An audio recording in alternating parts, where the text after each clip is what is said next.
Hey, how y'all doing this afternoon? We've got your midday inspirations with Tawana Lael. Your midday inspirations, ooh, with Tawana Lael. You feel me? Today, what I want to talk about was the African American community living beyond our means. I think it's a conversation that needs to be had.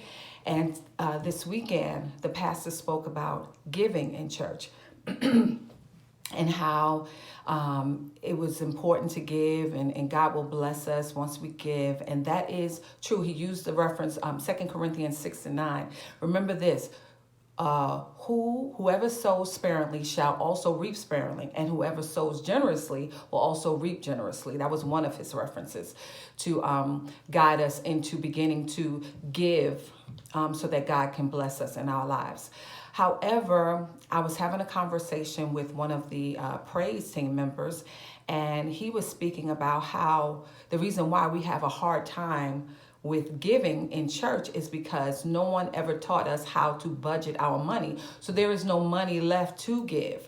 And we're living beyond our means. So then we can't, and I'm going to be honest, I struggled with giving 10% from the top. I really had a problem with that. And I'm still working on it. However, I'm also working on learning how to budget my money. So, but my heart is pure and I want to give, and I do give. I just struggle with the whole 10% thing.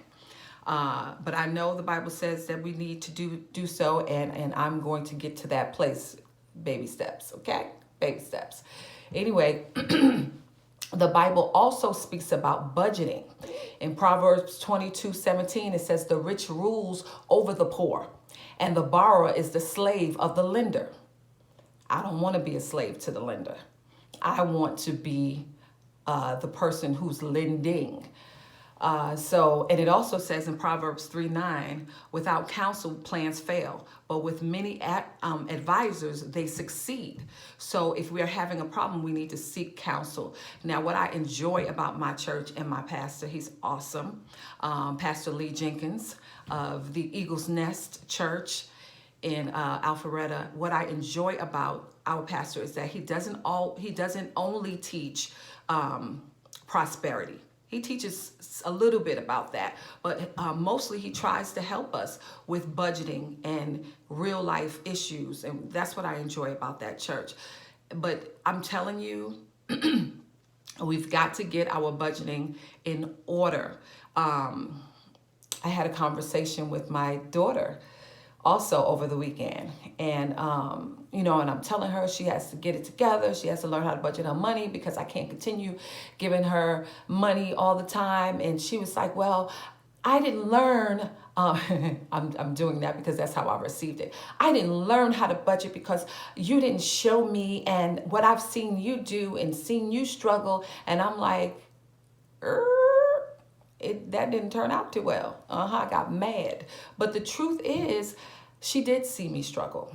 And she did see me deal with budgeting in a negative manner. She did not see a positive budgeting plan. And she did not learn that. So it is my responsibility to teach her that.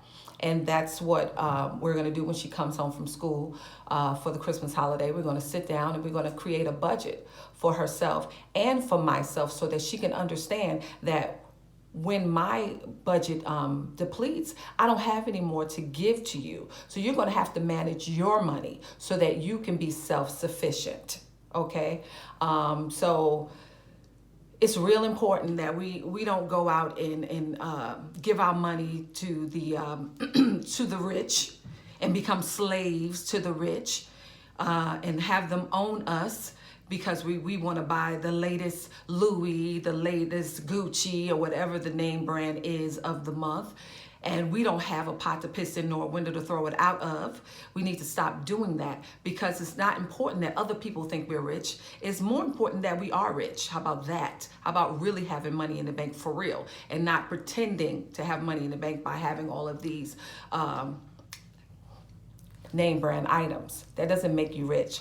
own property, own land, and then we can have a conversation about you being wealthy, because wealthy is a whole nother situation than you buying the latest whatever is out right now, and you don't know how you're going to pay your rent or pay your car note, or you have a car note and you have rent, and you're making someone else rich. No, that's not what we need to be doing as Black people. Now, I'm only talking to the Black community right now. However, other communities may suffer as well, but my objective today is to speak to us on a level, and I say us because I am too, I too struggle with that, budgeting my money and living beyond my means, because sometimes I see something I want and I buy it. And Sarah Jakes said that her mother told her only a fool buys what they want but begs for what they need. Get into it. What? That was a word. Okay? So in the meantime, y'all be blessed. I holla. Oh, and by the way, make sure that you like and subscribe my channel, and let me know what you think. I know I'm new at this, so let me know what you think, what you want to talk about, and we'll have a discussion about it. If you have anything to add to this particular conversation, please add it. Let me know if you think we should continue these kinds of conversations. I think we should. Okay. Anyway, I holla. Talk to you later.